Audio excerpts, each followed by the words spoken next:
Welcome to the Unrefined Project. My name is Travis, and this is my buddy David. How we doing, Dave? I'm doing good. How are you doing? Doing good, man. Hanging in there. Another week done. And this week we have Brent Davis on the boards. Happy day of birth, Brent. How we doing, buddy? Doing good. Thank you. How are you guys doing?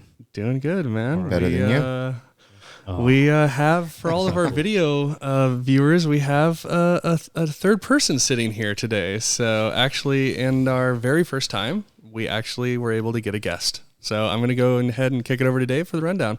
All right. How's everybody doing? First, go ahead and like, subscribe. Go ahead and do all that kind of crazy shit. Today, we're going to be talking about masculinity.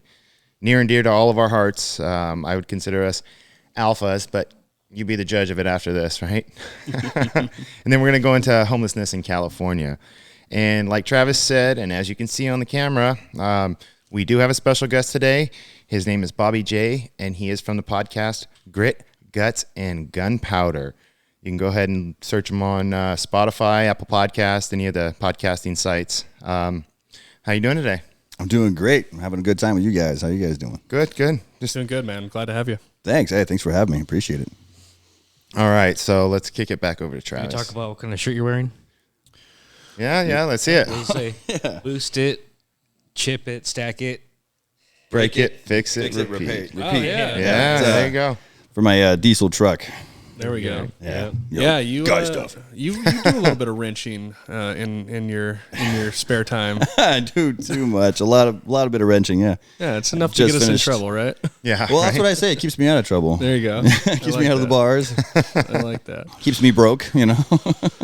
So yeah, we were gonna try and do a guest this time, guys. We had a few people say that maybe we need some differing opinions, and we definitely had a vision of getting some guests on here. And this one was super random. I did not know anything about Bobby J before he was introduced to me, and it's really cool because he's doing exactly what I want other people to get out there and do. In the beginning of this thing, I said David and I were just kind of bullshitting one day and said, hey, let's try and do this. And I think a lot of normal people have a lot of worthwhile stuff to be said, and maybe there's somebody out there that needs to listen. And lo and behold, Bobby J's been doing it even longer than us. So. Not by much. It's very cool, man. I appreciate it. Yeah, thank you for being here. No, thank you. This is intense. I dig the setup. My shit's real down and dirty, man. It's but I'm a bit of a caveman, so all this I would break all this shit. So that's all right. I gotta keep it simple for me.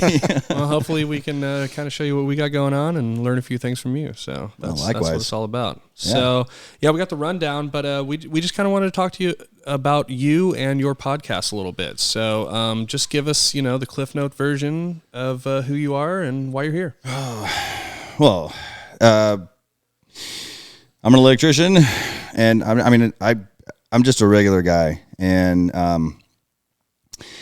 I have been on a road of self-discovery since it really hit since last summer. And so in that, I have really come to terms with who I am and come to accept who I am and what I like and don't like, and kind of formed up my opinions and that. So I decided to share my experience. Well, that answers your question. Who I am. I mean, I'm a regular guy. I'm a father, and I got an ex-wife. That happens. Yeah. So yes, you're a regular guy. I'm a regular guy. Yes. That's what makes you regular. Pretty much. Although I jokingly call my truck my wife because she gets so much of my money and attention. There you go. But yeah, I like to stay active and shoot the shit with the guys. And You got a website people can follow you on? Unofficially, yeah. So the hosting website I use is Buzzsprout, and there's some like really long numbers and letters that follow that for my particular. So I would just say go on Buzzsprout and search the name of my podcast, Grit, Guts, and Gunpowder, or probably even Bobby J, and it'll come up. Right on. Cool.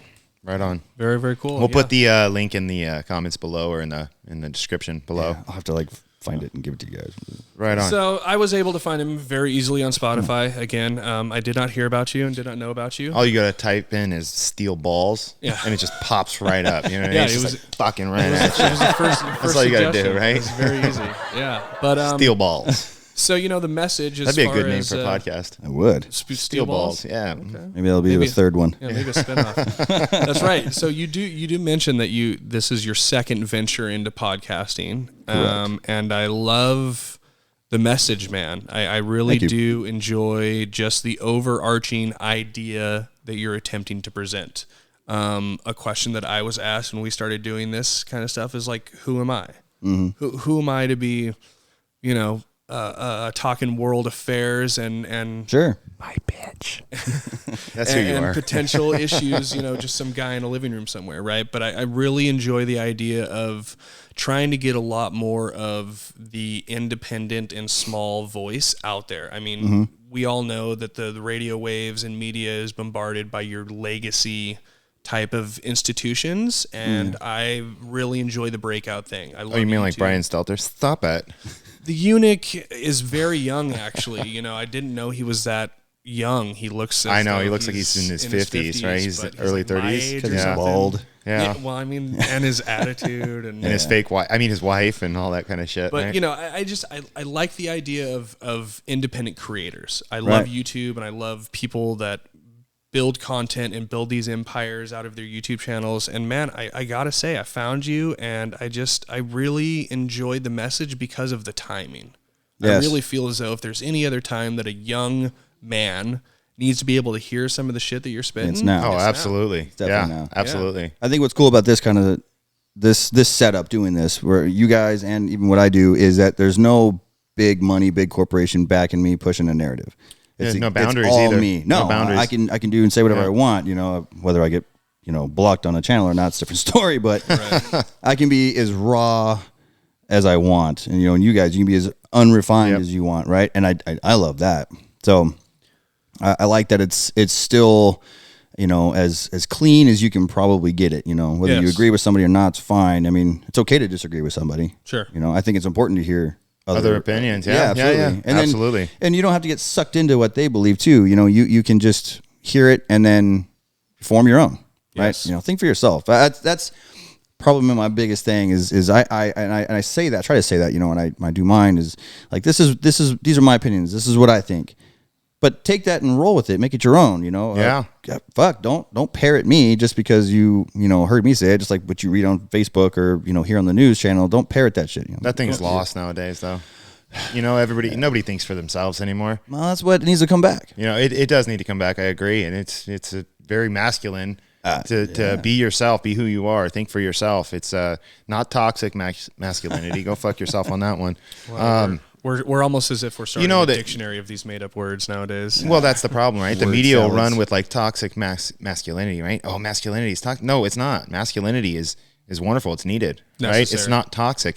Assholes are toxic, Sure. right? There's a big difference between an asshole and somebody that's doing what they need to do to do what's right, right? That's the problem.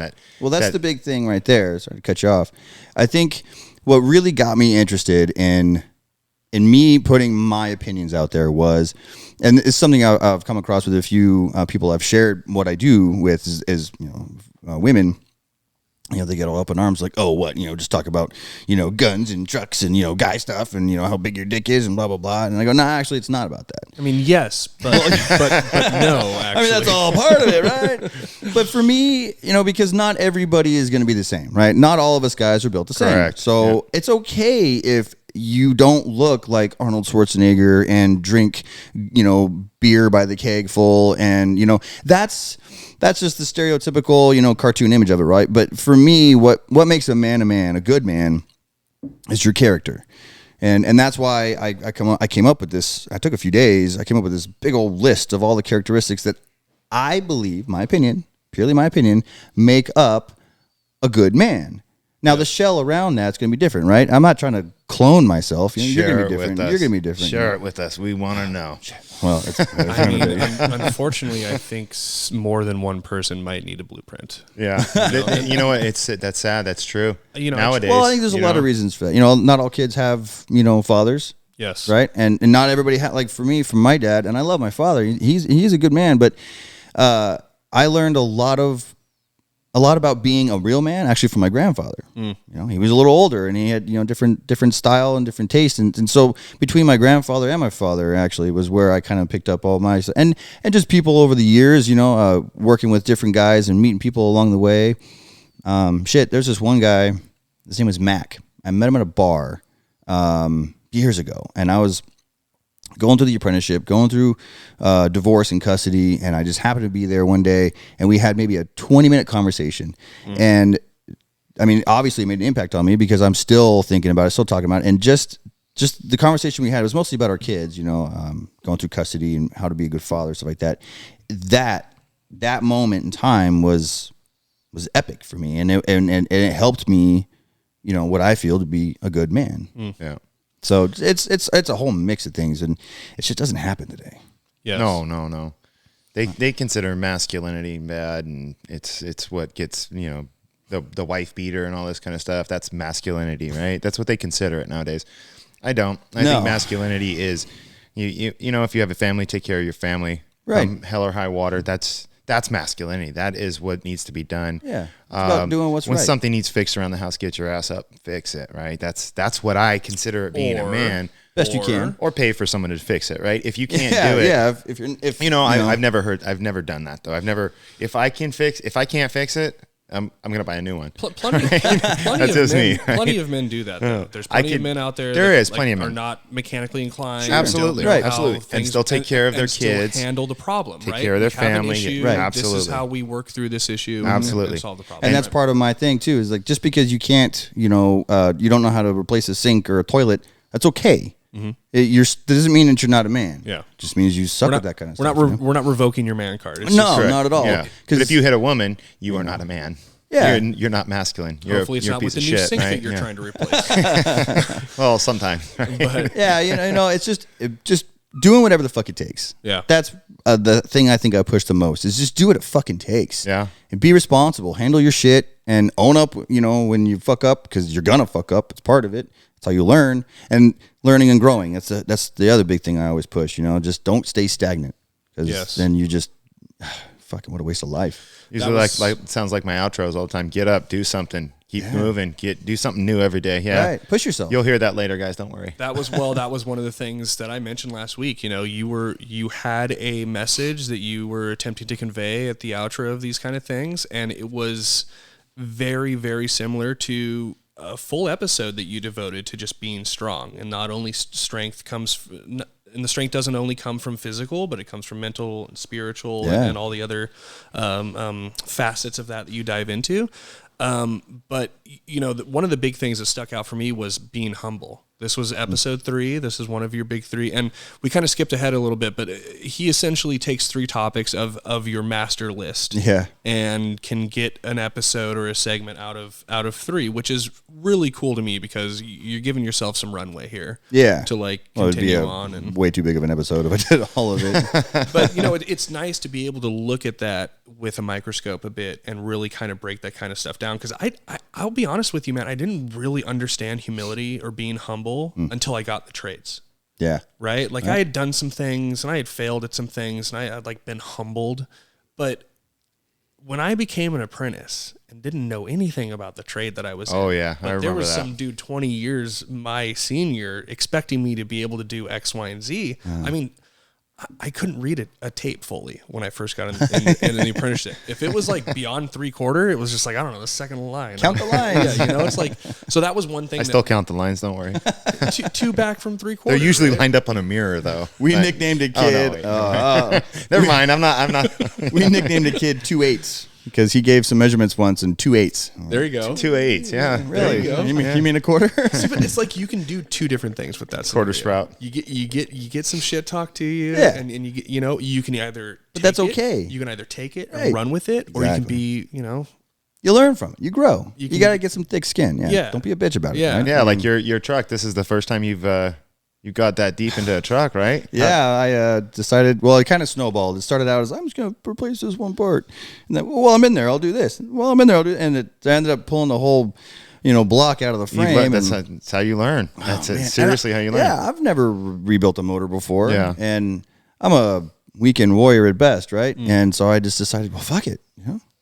I could sit here and doubt myself all the time, but I like the challenge, you know, and I can't tell you, man, I actually just started it up for the first time yesterday. Really? Yeah. And, man, I probably should have cried. I didn't, but I think I was just so like shocked and surprised and like, oh my God. And I was like, I fucking did it. I can't believe I pulled this thing out and ripped it down and bought all the stuff and did all the research and put it all back together. And it didn't blow up when I tried. No, I did. I tried to start it a few weeks ago and it didn't fire. So I figured out I had to adjust the timing, right? So I did, you know, and I'm still not 100%. I still have some things to do, but you know, but I did it. And I like that, you know, I can use that as an example. Like, don't fucking give up, you know? I mean, you don't know how to replace a toilet? Well, there's 100 million fucking YouTube videos out there you can watch and figure it out. Handle it. Don't read the instructions. The instructions suck. Well, I mean, you know. Don't eat a sandwich afterwards. Yeah, don't eat a sandwich. I mean, before there unless used to be it's a shit magazines, sandwich. right? I'm sure. Sure, being a absolutely. car guy, you used to have a stack of magazines. I still do. Yeah. You know, I still do. Chilton's auto manuals for every vehicle. vehicle I've ever owned. I still have one for my truck, You know, I think, so to continue with the trades, I feel like you kind of get to a point where you, like we said earlier, you know just enough to get yourself in trouble. Oh. That was my second year apprentice motto. I'm a second year and I know just enough to get myself in trouble. It was, that's like, it was okay. like my credo that I would say, about, right? But I feel like you get to a point where you're like, yeah, I can kind of handle this stuff. I can kind of handle this stuff. And then you almost reach a point where you can almost take any literature, as long as it's written down and it's accurate and you can follow it, and pretty much figure it out. Yeah. I'm kind of at the point now where it's like, if I can get some literature on something, some old engine I haven't seen before, or I have a better shot. There's always a way. Accessing that information, right? Yeah. So Yeah, I got a buddy that you know, I'm always working on his house and stuff like that. And I always tell him, hey, you can do it too. Don't worry. You're enabling him. No, I'll help him out and I'll show him a few things here and there, and he starts doing it on his own. I'm like, dude, this is perfect. Right on. I mean, he tries his hardest, and that's, to me, that's masculinity. That's a man, right? He's trying. You know, and that's good. That's good. That's great. He does what he's supposed to do. Well, like the old saying, you know, you give a man a fish, he'll eat for, you know, a day, and you teach a man to fish, He'll eat forever. forever, for right? life. So you know, with teaching, right? I mean, we learn to be men by our teachers in life, and so it's one more avenue, you know, to be a teacher, but the person has to be open to it, right? Yeah. And that's, I think, going to be the biggest problem, because the information's out there, the lessons are out there. Life, just, you know, fuck up. You're going to fuck up, first of all, and then just when you do, man up to it, be honest, and say, hey, I fucked up, and then learn from it and move on, right? But it's the problem is people are just being babied. Yeah, it seems like that's a lost thing. A lot of people don't want to. It's hard work. Just don't want to listen. They don't want to learn. They just they're done with it. Well, it's easy to just hire somebody, blame someone else and move on. Yeah, right. It's just give up and hard. go. It's honestly hard to be honest with yourself and just you know, look in the mirror and look at the person that you just, you know, screwed over somehow, and you're like, I'm fucking sorry. yes, I fucked up. that was my next. Well, Well, what's one. the saying? What's the saying? sorry. It's better to ask for forgiveness than it is for permission. That might be a It's kinda in there a little bit, construction thing, really. I mean, I try not to do that in my day-to-day life, but yeah, if I need to steal some 90s from Sparky after he's gone home, then I knew I ordered those fucking 90s. I'm gonna take them, and maybe you'll get them. Oh, we back, did that shit right? all the time. Yeah. Sorry. That's okay. I want But, to tell you how much shit I stole from you. Yeah, it's give and take. Where'd my elevator is. go? There's none. It's gone. Oh, you needed that? I'll get it next time. But you know, I think that was kind of the big thing for me, right? Was just get to a point where I could be knowledgeable enough about the situation and present it to other people in a way that I can relate it to them, that they can learn it as well. I mean, I kind of always knew that I would mentor people in the trade. I mean, I've been asked to be a teacher in our apprenticeship before and give back, as they say. That's and great. Try to teach these young bucks how to read a tape measure. Right? Yeah. But you know, I just think that's a good position to start from to kind of present the world in the way that you're attempting to present it. You know, and I have a son now. He's 3 years old, and watching him string his sentences together is one of the greatest things that I've ever witnessed in my life. You know, but it's like, Yeah, that's because your wife taught him. I mean, you know, she speaks a lot better English than I do. She's not as lost up here as I am, but She'd have learned him how to spoke. it's amazing. You know, I hope to continue that trend going forward, and obviously the curriculum is going to get a little more difficult, and he's going to reach a point where he knows shit more than I do, right? And now That's we're okay. back to being humble. Oh, I got teenagers. Trust me, that they don't know shit. It's gonna be a long time. They think they do. They think they know everything, but yeah. They Well, don't you know shit. what? But they're gonna know things that we don't know because they're growing up with shit that we didn't have. Yeah, like these weird sayings. This Big- guy knows most of the sayings. Yeah. You know what I mean? Big mad. Big mad. You know I don't even how long it took me to find out what bay meant? No cap. Yeah, Just minus a B. yeah. Lazy fucker. I mean, come on. It took me a long time to figure out all this stuff, and That now that I is- know it, I don't use it. I'm not. We're old guys, man.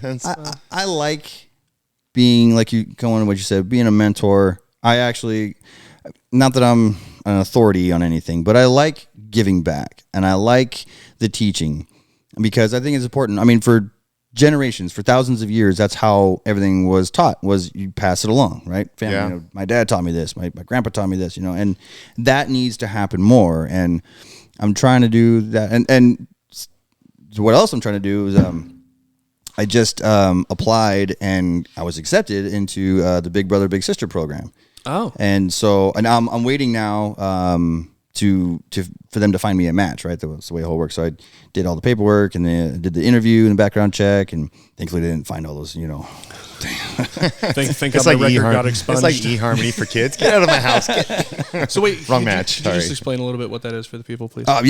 So Big Brother Big Sister. It's actually I found out that it's been around for like 100 years or something like that. Yes. And it is, you know, adults that get paired up with kids. I think ages 5 to 15 or 6 to 15.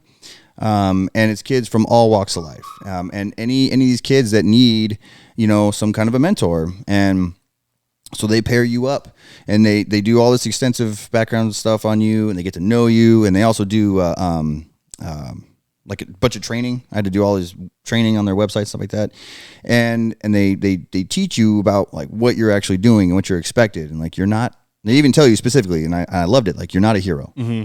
You're not here to save these kids. Right? That's awesome. You're here to, these kids have potential already. You don't need to find the potential. They're going to discover that potential. It's your job to nurture that and just, you know, provide them, you know, some positive enforcement. And so it's I'll be, you know, either meeting a kid somewhere or picking them up and we'll go somewhere like, you know, it's simple shit, you know, the park and we'll go throw a fucking baseball or go to the beach or just, I'll take them like, let's go, I'll put them to work and let's go work on my truck, you know? I can't reach that seal. Music. The hole's too small. Get your little hand up in there for me, please. Exactly. Yes. I need a That's baby exactly hand. And actually, at the end of my interview, I told the person that was doing the interview with me. She asked if, you know, if I had any preference on like what kind of kids, right? And I said no, it's not really. But then actually I thought about it. And I said, you know, I would prefer, like, if you have tough cases, tough kids, give me one of those. Wow. That's awesome. Give me a kid that, you know, his dad or his mom or, you know, are gone or locked up, or, you know, some of the kids come from foster care, living with the grandparents, and some of them have parents, but their parents feel they need some extra, you know, mentorship. And so I say, you know, give me your tough cases. And I'm not trying to indoctrinate any of these kids, but again, just spreading that, you know, that idea that I have of, you know, teaching, instill good values. You know, Yeah. that's Today, that's anything can lost, be labeled as right? indoctrination, right? It's like the kind of stuff that your grandfather, and I'm assuming my grandfather from the same you mean era, like self-responsibility, that kind of stuff. They consider that Independent indoctrination. discipline, now, self-discipline. Yeah. Yeah, self-discipline. That's a big all one. the stuff Yeah. that we have kind of touched on and preached about in The our stuff own we all personal grew lives. up with. Yeah, Right. We turned out fine. Well, I yeah, think so. I don't know. I mean, we have. Look at us now. We have This a guy's on like podcast. Match.com for kids. I mean, I don't know what to tell you. No, actually, you know what? I knew about that program. So I spent a lot of time in the Boys and Girls Club. Cool. When I was younger, my parents had a falling out when I was 11. I moved back to Iowa with my mom, and we didn't really have the positive male role model in our lives when I arguably most needed it, right? But my mom worked her ass off. She did an awesome job, you know, doing what she could to raise 3 kids. And we ended up spending a lot of time at the Boys and Girls Club. And they actually partnered with I'm sorry, I'm The Big forgetting Brother, Big Sister? The Big Brother, Big Sister. That's awesome. entity. Yeah, so I actually met people that went through that. Oh, wow. The background kind of stuff, because some people say, how do we know who these people are? Are they doing the proper background check and everything? And it is done very thoroughly, to the point where it is completely okay and safe as far as like these people that are going to be around your kids, right? So I always get a lot of pushback with that kind of stuff, like, oh, your mom left you at the Boys and Girls. It's like, no, there's a lot of people there that are holding it down. I still remember those people today, and they were a big influence on my life. So See, that's awesome, and that's hopefully I can do something like that too, where I know a few people that have done it or had friends that did it, and similar thing where they're like, because I had to commit to a year. But I can stay in there longer if I wanted, right? And so I'd hope that it becomes, some kind of like a long-term relationship, with this kid where we spend a couple years and then he kind of goes off and does his thing, but we still kind of keep in touch and touch base, and I, hopefully see him reach his dreams and stuff. And so, Dude, that'd be awesome. Yeah, I think that would really be awesome, exciting, actually. A wise man once told me, if you want to judge a man, look at his pocketbook and his calendar. See how many checks he potentially writes to charity every year, and see how he's spending his weekends. If he's volunteering his time and spending time with people that are less fortunate or need it, then it's a pretty good way to judge a person. So I like that a lot. It takes, well, it's not like I'm ringing my own bell here, but it does take, a certain, you have to, it kind of goes along with being humble and wanting to give back. And You're better than I have 3 kids. I can't stand it. So I have a daughter. I have an 11-year-old daughter, and when I signed up for the Big Brother Big Sister, I asked her, hey, I'm thinking about doing this. What do you think about that? And she thought, I was like, oh, that's cool. That's it. That's just that's cool. Well, yeah, all right. So did you ask her because you were afraid that you might be encroaching on some of her time with you, or? Yeah, I did want to make sure that she was okay with it, and she didn't. There was going to be no jealousy or anything like that, and I only get to see her about every other weekend. So by no means is that going to cut into her time, right? But she knows. I say, I still love you, right? And that you're always my number one. Like, this is just something else I want to do to kind of give back, and she thinks it's kind of cool. And every once in a while she'll ask, like, hey, do you have a match yet? No, not yet. So, thankfully, she's been supportive of that too. So that's awesome, cool, man. Yeah, I dig it. That's nice. Awesome. So see, that's how you be a man, right? It's one of many ways. Yeah, one of many ways. But you can find that situation anywhere. It doesn't necessarily have to be a curated, scheduled thing, right? It could just be the kid in the neighborhood that. Oh, absolutely. That you notice is struggling on his jump shot. And maybe you were a savage on the intramural basketball team in high school, and you could teach him. Are you tooting your own horn? I might have been on the intramural basketball team in high school. Intermarital? We were THC, the Happy Campers. Are you serious? I'm dead serious. And I still have the shirt. Shout out, 20-year reunion's coming up soon. I might bring that torn, tattered thing out of retirement. Nice. See. Well, to what you're saying too, I mean, even you coming here and hanging out around his kids, it's your opportunity. That's a chance, right? Yeah. Sure. Because they're going to remember you. Yeah. And so straight. all that and stuff. if you're a dick, they'll remember that. That's right. They'll remember. Yeah. Oh, this guy's a bad guy that does this. They'll remember that. Oh yeah. I teach them good morals. Kids they have really good values, but they'll remember you're a jackass. I mean, that's I remember the tall Uncle guy talking a bunch of shit. It's Uncle Travis. He's a dick. Anti-Travis is what I get a lot these days. Anti-Travis. Wait, he, she, it, they, them? I'm no biologist. Confused. I don't know. I'm not a biologist. That's probably a good segue, though. Yeah. So another one that I really, really enjoyed, actually, from your episodes was from episode 4. I believe this was the second topic. You talked a little bit about situational awareness. Mm-hmm. Now, on its face, I would argue a lot of people would not say that is an attribute or a characteristic of a man. And I love this topic, so I just want you to elaborate a little bit on that. Well, yeah, I think it's. I think everybody should have situational awareness, right? Oh yeah. But as far as a man, when I thought about that, the situational awareness, I thought of it in multiple levels, right? So some of it is like when you're out and about, especially, women in this too, you're walking from the grocery store to your car, scan your surroundings, be aware of what the hell's going on.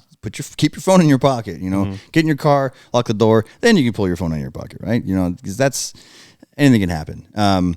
But just being aware of your surroundings. And also, for me, I don't like being the inconsiderate prick out there. So when you are doing this, you're not paying attention, and you're just walk out in the street, and you inconvenience somebody else, or you almost get yourself killed, or you could get somebody else hurt. Happens every day. It does, and just some basic self-awareness, situational awareness.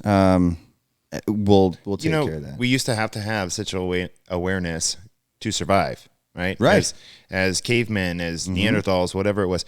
That's all they survived on was situational awareness. Yep. There's nothing else to it. I mean, you could see everything that's going on around you. I mean, it could be life or death, literally. Life or death at any moment if you didn't notice, oh, that's there, right? Well, it's part of our basic core skills as men, right? I mean, if you go back thousands, the caveman, that's going along with what you're saying. That's part of it, and it should be in our blood, in our because we're hunters, right? And we're protectors and hunters, and so that is if you don't know what the hell's going on around you, then you got nothing. Yeah, I mean, we have peripheral vision for a reason. I can tell Brent Davis is over there getting ready to do his next audio clip, but that's because I have my situational awareness, right? And I feel like that's where the term blinders came from. Yeah, but situational awareness also leads into what we've talked about on other episodes, prepping. Yes. Going into prepping for food, water, just being able to read survival, situation. right? That's situational and it awareness doesn't always as well, have to be right? like a life or death thing, right? I had a scare about a year ago. We were over at a friend's house. They had a brand new pool put in. There's probably 20 people in the backyard, kids jumping around, screaming everywhere. My son didn't know how to swim yet. He had a little floaty jam tied around him, right? He's chilling 1 second. I go to sit down. I'm basically wearing what I'm wearing now: wallet, keys, phone, all in the pocket, everything. My ass didn't even hit the seat before I look over where he just was 2 seconds ago, and all I can see is his hat floating above the water. He's completely gone. Oh, I jumped in. That must have been so scary. Oh, dude. I would have been terrified, it was rough, man. And he was only under for like 3 seconds. He didn't even like inhale water or anything. It wasn't choking or any of that.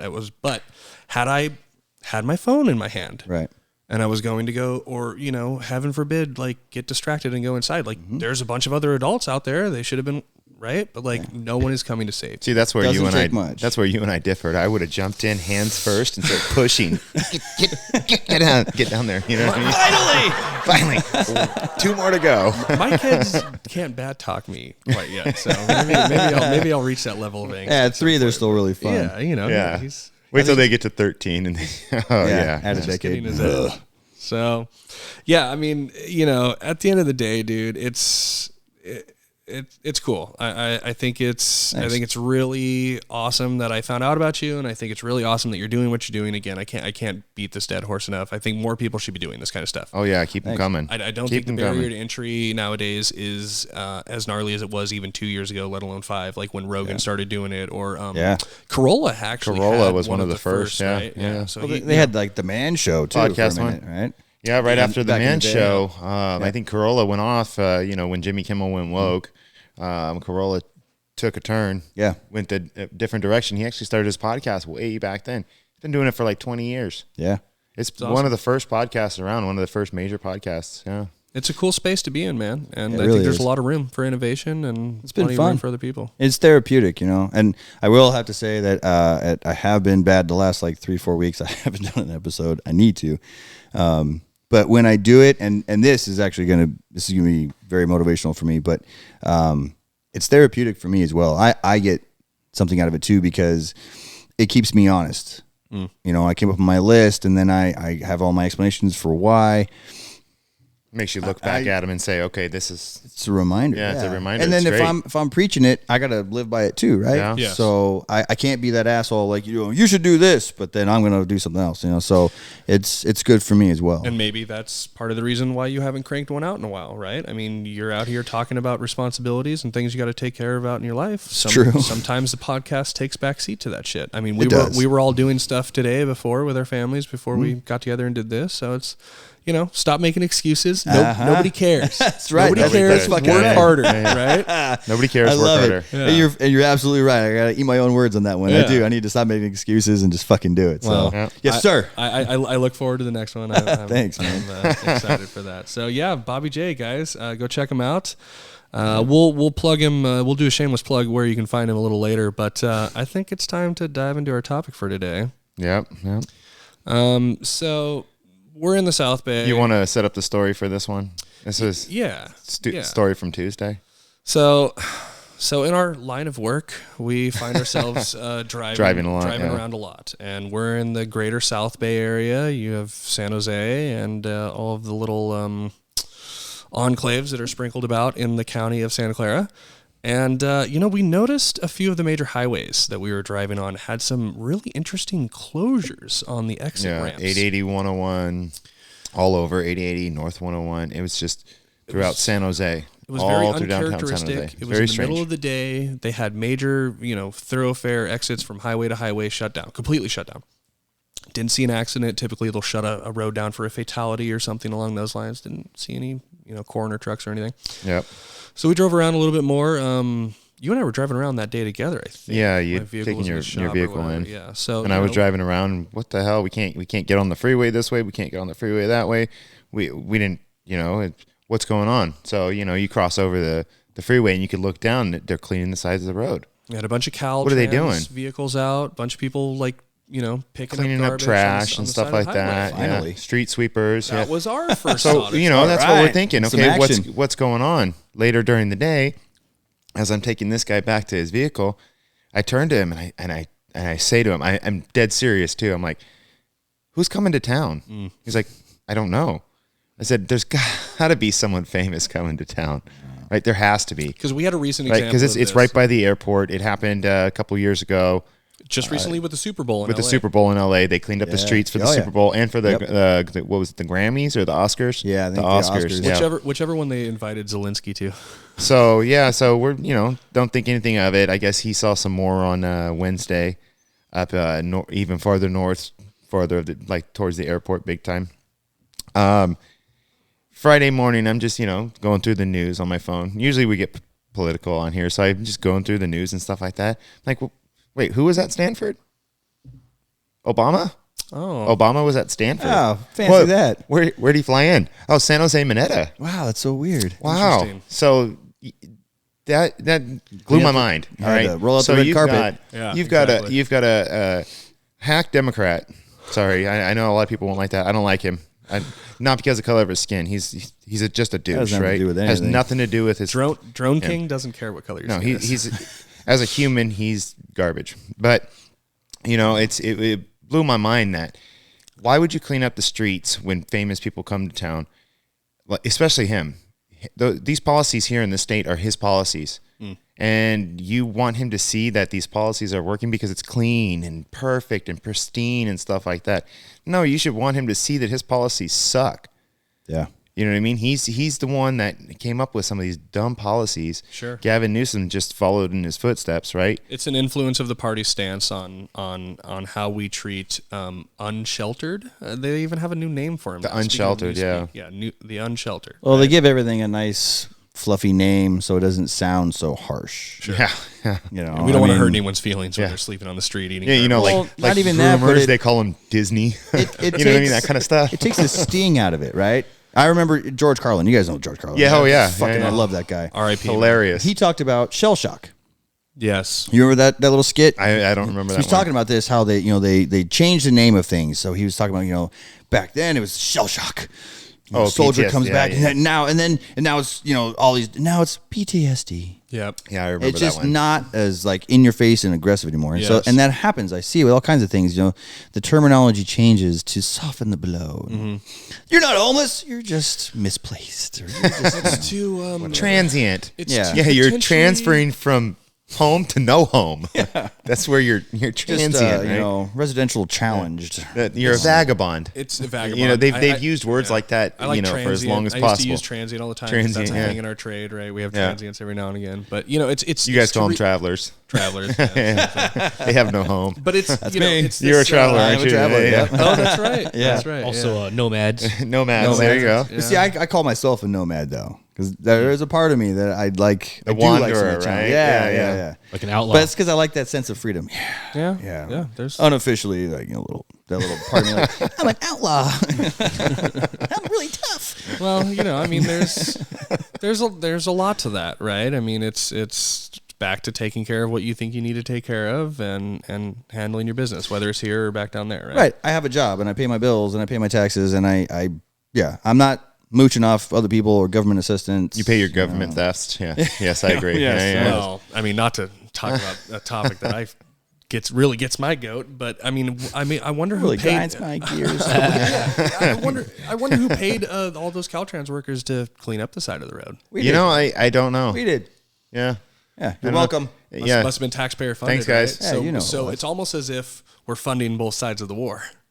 We are. We're Yeah. funding the homelessness, Yeah. which fuels the rampant, and not Dr. Phil, but Dr. Drew. Dr. Drew, Loveline, Adam Carolla, full circle. Okay, so he Loveline. Man, I heard that. Yeah, did I just take you back? So Dr. Drew does a radio show. He was on KGO for a while, a very prominent radio station here in the Bay Area, and he was always hammering the homelessness situation, especially down in LA. He was coming from a doctor's standpoint. He was seeing a resurgence of medieval aged diseases like typhus, Yeah. Yeah, the Black Plague. Plague. Yeah, They're they starting talked about to that a few sprout years up in ago. These homeless encampments down near the San Diego River Yeah, and in absolutely. LA and stuff, and you know, so it's interesting to. And I think it's facilitating. I think it's coddling. I think it's enabling. You know, all of Yeah, this they kind make of it stuff. easier to come to this state and live and stuff like that. They have all these committees we're going to talk about and come up with solutions, but they just makes spend the problem more time worse, yeah. talking. Yeah, they just waste more tax dollars. I read an article the other day, maybe it was just yesterday, that there was a huge spike in LA homelessness. In the deaths, yeah. Yeah, I know exactly what you're and talking it about. was during COVID-19, and they weren't because of COVID-19. People No. trying to say like, oh, it targeted the homeless, but it wasn't. It was actually drug. It was like related 50, problems. 200%, something like that, between 50 and 200%. Something like that. There It was was a couple just a different huge stories. Yeah, it was rise, yeah. huge. Well, I know that a lot of numbers that were recently coming out of San Francisco. Plenty more people were dying from ODs, drug overdoses, Oh, than God, ever yeah. were Well, dying from COVID. Yeah. Giving out needles there. You You know, know. in Santa Monica, the residents there aren't even getting their mail anymore. Because, heard about this. because the mailmen have been, or I think Santa Monica, yes, the mailmen have been getting like attacked Yes. by the homeless, and so the post office is like, "Fuck you guys, Yeah. come get your mail at the post office." Yeah. Wow. We're That's how physically bad not it is, delivering you know? to entire neighborhoods because Yeah. our the safety of our delivery. That's of so our crazy. mailmen Yeah, for cannot safety be issues, you know. guaranteed. That is and so Venice crazy. is just That is just so as bad crazy. too, you know. And the Bay Area up here, I drive in 101 a whole lot, and on the side of the roads, I see encampments and piles of trash all the time. And You know it's what just- though? I gotta give them. getting I gotta worse. give them A for effort because we've seen 2-story shanties. Oh, and they get They're creative. seriously 2-story These shanties. guys get I mean, creative. I will tell them. It's pretty bad around here. I think we've got some pictures up here. Yeah. so Picture these are- number 2. These Go are these are all. I want to preface this kind of stuff with. Go ahead. This is Almaden 85. These are some aerial shots that we got off of a prominent navigation app. I don't know if we can say that or not, but We can say Google. okay, so this is Google Maps. I use it to navigate a lot. And these are areas just from my memory that I've been able to pull up on their aerial views. Now, I will say that these are very old.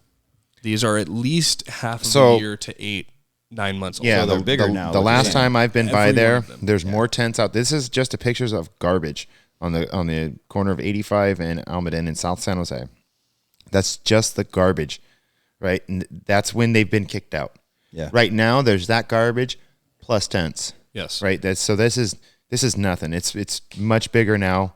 We should have gotten some pictures for this, but Well, so that's the problem is a lot of these aerial footages with the satellite imagery, it's behind. I mean, I've looked at Yeah. my house before. I've looked at people that I knew were having construction. I've looked at construction projects that I've been on. They're all about 6-7 months behind, right? yeah, But yeah.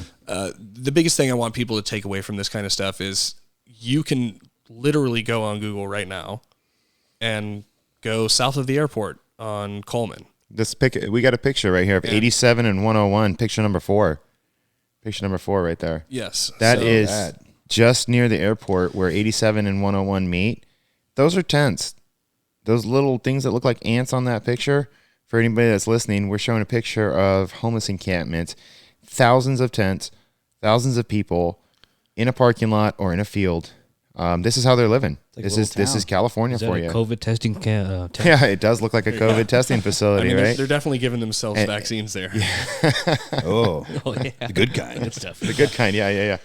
But yeah, I mean, this is it's rampant. This is just one of many examples. The majority of these things are actually under overpasses and hidden very well from aerial view. This is just some of the stuff that we know is out there, and we were able to see from. Yeah, you almost got to be looking for them. Well, and sometimes, I mean, if you out look of at sight, some of these, out of mind, people don't want to see it. So if they don't see it every day, then correct. That's why they cleaned it up for Obama, right? If you don't see it, then you don't have to do anything about it. Yeah, but that bothered me. Why are you cleaning it up for him? When should bother you. Are you trying to show him that his policies are making this city clean and pristine? And no, show him the real nitty gritty. This is what we, as normal folks every day, have to live through. We got to drive through this stuff. We've got people on every single corner with their hand out asking for money. We've got, everybody's got signs up everywhere. Hey, we'll work for. They don't even say we'll work for food. You got any money? Food, basically, yeah. There's a guy in the town where I live. He has a sign that says, "Give me weed." Right. I mean, that's all he wants. You know what? I'd probably give him weed at that point. That's pretty. Hey, be as truthful as possible with it. I'll give it to you. You're just out there trying to, score a little herb. Then I got to give you some. I actually. At least he's being honest. Yeah. Give him one of my favorite bum signs that I've ever seen. I was working in the city. I was hitting coffee. I was still an apprentice. I was getting 5 or 6 coffees for everybody in the morning. I walked out. It was one of those like foggy, eerie San Francisco mornings. You know what I'm talking about? And there was this perfectly square piece of cardboard, and the font. The guy spent some time on this thing, right? It was a bit of a work of art. It said, "Beer me or fear me." Oh yeah, I like it. I'll give you a beer, dude. Yeah. I'll get you a beer. A for effort, right? But I think what I think about when all this stuff when I look at it and I shake my head and I go, it's so fucked up, so fucked. But I mean, what you got to get down to the source, right? Like what's the source? Yeah. And I think there's a lot of different gray areas. I think because there are legitimately some people who fell on hard times or something like that. Hard times. Yeah. I'm reading some article recently, and this guy was talking about that. He goes, it seems like overnight, me and my family were homeless. He goes, it's amazing. He goes, I never ever dreamed it would happen to me, but look, here I am, and the struggle to get back. It's tough, right? And but there are some people that legitimately have some mental health issues. There's a lot of vets. Schellenberger, a ton of vets out there. Yeah, Schellenberger goes through that, right? The one that's running for governor against Newsom. Michael Schellenberger. He actually goes through there and he talks about he actually was out on the streets. He did face to face with the homeless people, and he talked to them about where are you from? How'd you get here? A lot of them aren't from here. Oh yeah, a very very huge percentage are from different states. Right? They come to the coast for the benefits, the weather, the drugs, the openness of drugs. It's culture. It's the culture here. Yeah. Right. It's easier to survive here. My sister lives in Montana. When you go visit, you don't see any homeless people. Yes. Yeah. Because they'll freeze to death. Well, how'd they do it in Austin? Austin had a homeless problem issue, and then all of a sudden, one of the guys was running for re-election or something like that. Cleaned it up, snap of a finger, it was done. Now it's clean. They removed incentives at the welfare level. Yeah, and now where are the people? What happened to the people? They came here. They went to California. Those people are probably still homeless. They just moved. They're here. Right? Yeah. And it's very, very lucrative business, and it's very, very incentivized for people to be homeless. Oh yeah, it creates a lot of jobs in the government. It creates a lot of committees and groups. Yeah. It's crazy. It's become a way for a lot of people to get rich off of other people's misery and our problem. I mean, that's the thing that upset me about it too. It's like you wouldn't ever put all this effort and fiat into cleaning it up for the yous and me's that use the highway every day. Yeah. It's for a politician who comes here once every 4 years to stand on his own soapbox and you get paid a bunch of money to talk. Yeah, that's one of my questions. Drone King, how much did you make to go stand up on your throne of lies and speak all your crap at about Stanford the other day? about disinformation that was falling out of your mouth. Yeah, Laughing I all wish the we way could to the bank. Yeah, all the yeah. way to the bank. Man. Isn't that insane? I mean, think about it. The Second Harvest Food Bank, they're giving food away to everybody for free. Somebody has to pay for that. Yeah. Somebody pays for the building. Somebody pays food, the for phones. everything. For the phones. Somebody's paying for that, right? And on top of we paying for it, there is a corporation behind it. There's still somebody that sits at the top of the Second Harvest Food Bank that gets paid more than you and I do. Yeah. Off of our tax money. There's a couple of people that got busted. They were in charge of some kind of, organization, committee that was supposed to be nonprofit to help these people out. And this guy got busted. I don't remember all the details. I read this article months and months ago, but this guy was supposed to be helping these people and salary of, $170,000 a year, but he was embezzling money. He was embezzling money. And what a slime ball, Yeah. real shitty. And he's a politician. Absolutely. Sounds like a politician to me. Right on. That's all they do. I read a Jordan Peterson book, and he was talking about he does a lot of social work, and he does a lot of social work with homeless people and addicts, and he was talking about how he does not agree with giving these people any money. He talked about this one guy that he would deal with, and he said every time he would get his check, he would disappear for like a week or two. It's because he would go on a bender and go party it up and live it up, and he would come and he would crash, and then he would come back and I need some therapy, I need help. And so his stance, I liked his stance because he was like, look, homelessness is a very, very complex problem. He goes, this is not going to be one solution to fix all of it. And he's like, but I do not agree with giving them assistance. Yes, and I agree with that. It's enabling, and I could see giving not helping them. I could see giving them training. I think the training should be there. I think that kind of stuff should be there. And it shouldn't be up to taxpayers to pay for that. That should be a community thing, right? A community should be able to fund it. It should be a very local level. Community funded. And if that's the community where you live in, you're going to help fund this training center, right? For homeless people and addicts and people that want to do better. Other than that, put them on a boat, send them out. I personally don't care. To really, it's sad. If you don't want to change, I can't help you. Well, you know what I mean?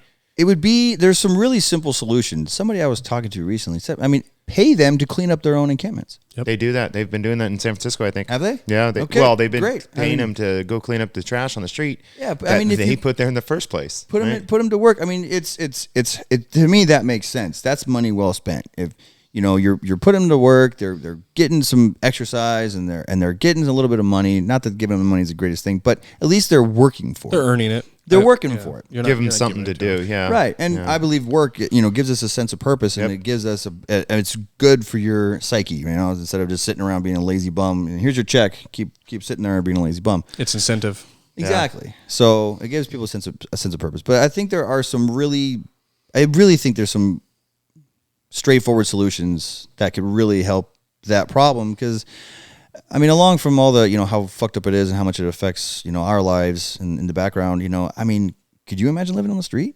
Yeah. I've never been on the street. I haven't. I've couch surfed when I was younger, but I was in my 20s, right? I slept in the backseat of my truck for a couple of weeks after I got divorced. I guess that's the closest thing I've ever been, but I was always heard, who was it? I think it was Bill Cosby said, always make your car payment over your rent because you can sleep in your car. Yeah. And then he went on and raped a bunch of women. Yeah. Drugged and raped them, allegedly. No. He actually got off, didn't he?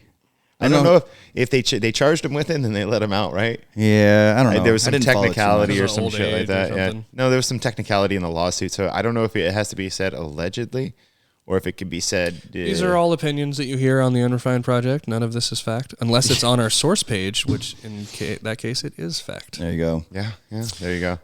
What are we sitting at here, Brent? What are we looking at for time there, Brental? We got 54 minutes. Oh, yeah. Okay. That sounds like a good episode to me. I think we can wrap this pig. Like it. So, yeah, I think we hit everything. We get through all of our pictures. They're all just aerial views. They're just yeah. I'm an amateur map enthusiast, and I spend my time when I'm not pleasing my wife looking at maps. So, yeah. Keep it on homeless? Yeah, exactly. Let us know in the comment section if we should get a drone. Do you guys enjoy these aerial shots? We can do more in 4K. Yeah. Thinking about getting a get drone. even closer. Yeah, until they're standing on the top of their 2-story shanty grabbing that. Don't shit, ask, right? Just do it. Yeah. Just do it. Don't ask. Just do it. Yeah, I think it needs to be. if given the option, people are not going to want to deal with nasty shit. Yeah. I think it needs to be out front in your face. Yes. Yeah. Well, and that's the thing, right? It hasn't gotten personal for a lot of people. Like, I heard it's getting bad in Beverly Hills, though. Well, right? That was the. I was just stealing the words out of my mouth, man. I was going to say I have relatives in Beverly Hills that had never ever touched ever, and now it's creeping into the neighborhoods. Also in beautiful Los Gatos. We are starting to have some encroachment, as they say, and so it's going to start getting personal for people when they find bums sleeping on their $1,000 patio furniture out in their backyard, right? And they'll probably have more rights than fucking we do. Oh yeah, squatting laws, squatters' rights and shit. That's a whole other topic right there. But hey, this was awesome. I've enjoyed having guests. Dude. This is very cool. I hope you come back and visit. Thank you for again, coming. man. Thank you for coming on the show. Anytime, guys. I had a great time. Yeah. Do this again and pick some more topics. Something, right? Throw my 2 cents in there. Dave, this you worked out want good. to I'll take take us out. Same thing I say every week. Get off your couch. Go move. 30 minutes a day. Take a walk. Do something good for yourself. Get up. Just move. Eat healthy. Love your wife or husband.